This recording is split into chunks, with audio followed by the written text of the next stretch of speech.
ओम शांति। आज सुनते हैं 3 मई 77 के अव्यक्त बाप दादा के मधुर महावाक्य।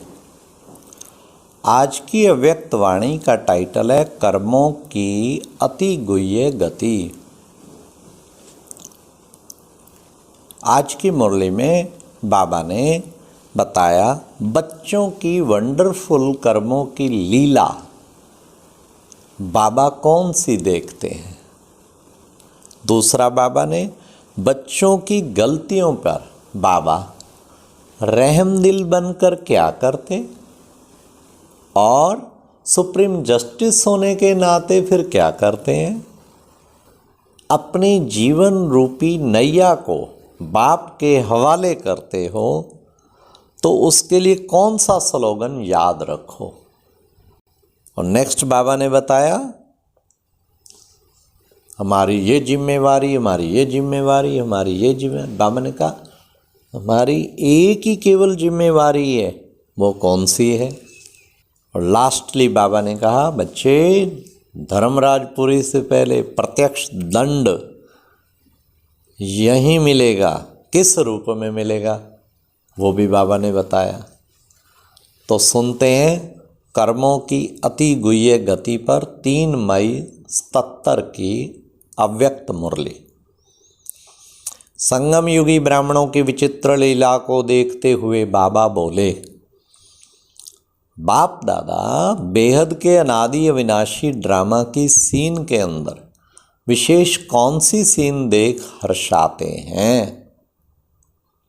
जानते हो। वर्तमान समय बाप दादा ब्राह्मणों की लीला विचित्र और हर्षाने वाली देख रहे हैं। जैसे बच्चे कहते हैं हे प्रभु तेरी लीला अपरंपार, बच्चे भी कहते हैं ना, वैसे बाप भी कहते हैं बच्चों की लीला बहुत वंडरफुल है, वैरायटी लीला है। सबसे वंडरफुल लीला कौन सी देखने में आती है वह जानते हो। अब सुनो बाबा लीलाएं सुनाएगा। अभी अभी कहते बहुत कुछ हैं लेकिन करते क्या है वह खुद भी समझते हैं। क्यों कर रहे हैं यह भी जानते हैं। जैसे किसी भी आत्मा के व किसी भी विकारों के वशीभूत आत्मा, परवश आत्मा, बेहोश आत्मा क्या कहती क्या करती कुछ समझ नहीं सकते। ऐसे लीला ब्राह्मण भी करते हैं। तो बाप दादा ऐसी लीला को देख रहम दिल भी बनते हैं और साथ साथ न्यायकारी सुप्रीम जस्टिस भी बनते हैं। अर्थात लव और ला दोनों का बैलेंस करते हैं। एक तरफ रहम दिल बन बाप के संबंध से रियायत भी करते हैं, अर्थात 1, 2, 3 बार माफ भी करते हैं। देखो बाबा रहम दिल बन 1, 2, 3 और इससे अधिक क्या करेगा। फिर आगे की सुनो फिर क्या करता है। 1, 2, 3 बार माफ भी करते हैं। 3 बार की है बाबा की। दूसरी तरफ सुप्रीम जस्टिस के रूप में कल्याणकारी होने के कारण बच्चों के कल्याण अर्थ ईश्वरीय लाज भी बताते हैं। हाँ, सबसे बड़े ते बड़ा संगम का अनादि ला कौन सा है। ड्रामा प्लान अनुसार 1,00,000 गुना प्राप्ति और पश्चाताप व भोगना यह ऑटोमेटिकली ला अर्थात नियम चलता ही रहता है। बाप को स्थूल रीति रस्म माफिक कहना व करना नहीं पड़ता। इस कर्म का ये लेना व इस कर्म की सजा यह है, लेकिन ये ऑटोमेटिकली ईश्वरीय मशीनरी है जिस मशीनरी को कोई बच्चे जान सकते हैं। इसलिए गाया हुआ है कर्मों की गति अति गुह्य है। कर्मों की गति अति गुह्य है। तो बाबा ने कहा कि बच्चे, एक का लाख गुणा ये भी है ना। कर्मों की कितनी गुह्य गति बाबा ने बताई। हाँ, बाबा ने कहा मुझे ऑर्डर नहीं करना पड़ता इसके पाप कर्म का, ये ऑटोमेटिकली मशीनरी है। मिलेगा ही एक का लाख गुणा, दंड भी मिलेगा और पुण्य भी मिलेगा। तो पुण्य कमाना है, दंड के भागीदार कभी नहीं बनना, कभी भी नहीं बनना। बाप को जान लिया, पा लिया, वर्षा भी पा लिया, ब्राह्मण परिवार के अंदर ब्राह्मण भी स्वयं को मान लिया, ब्रह्मा कुमार व ब्रह्मा कुमारी का टाइटल भी लग गया, ईश्वरीय सेवार्थ निमित्त भी बन गए। देखो कितने सारे बाबा बताएंगे। हाँ, बाप को जान लिया, पा लिया, सब कुछ कर लिया, सहज राजयोगी भी कहलाया, प्राप्ति के अनुभवी भी करने लग गए, ईश्वरीय नशा प्राप्ति का नशा भी चढ़ने लगा, प्रारब्ध का निशाना भी दिखाई देने लगा। लेकिन आगे क्या हुआ? वाह बाबा, पहले तो बाबा ने पहाड़ पे चढ़ा दिया पूरा। और फिर आगे क्या हुआ, अब आगे की सुनो। माया की चैलेंज को सफलता पूर्वक सामना नहीं कर पाया, माया के वैरायटी रूपों को परख नहीं पाए, इसलिए कोई माया को बलवान देख दिलशकस्त हो जाते। क्या हम विजयी बन सकेंगे? ना ना ना, खुद में संशय आ गया। कोई सामना करते करते कब हार कब जीत अनुभव करते हैं, थक जाते हैं। अर्थात थक कर जहां है जैसा है वहां ही रुक जाते हैं। आगे बढ़ने का सोचते भी हिम्मत नहीं आती। कहीं अपने में बाप के डायरेक्ट साथ और सहयोग लेने की हिम्मत ना देख राह पर चलने वाले साथियों को ही पंडा बनाते, अर्थात उन द्वारा ही साथ और सहयोग की प्राप्ति समझते हैं। हाँ, खुद डायरेक्ट नहीं मिल रहा करंट उनको, तो किसी ना किसी के द्वारा ही प्राप्ति। बाप की बजाय कोई आत्मा को सहारा समझ लेते हैं, इसलिए बाप से किनारा हो जाता है। तिनके को अपना सहारा समझने के कारण बार बार तूफानों में हिलते और गिरते रहते हैं और सदैव किनारा दूर अनुभव करते हैं। ऐसे ही कोई व्यक्ति के सहारे के साथ साथ कई आत्माएं किसी न किसी प्रकार के सल्वेशन के आधार पर चलने का प्रयत्न करती हैं। यह होगा व ऐसा होगा तो पुरुषार्थ करूँगा, यह मिलेगा तो पुरुषार्थ करूँगा, ऐसे सल्वेशन रूपी लाठी के आधार पर चलते रहते हैं। अविनाशी बाप का आधार न ले, अल्पकाल के अनेक आधार बना लेते हैं। हाँ, सल्वेशन ये मिलेगा तो करूँगा, लाठी, ये लाठी पकड़ी हुई है।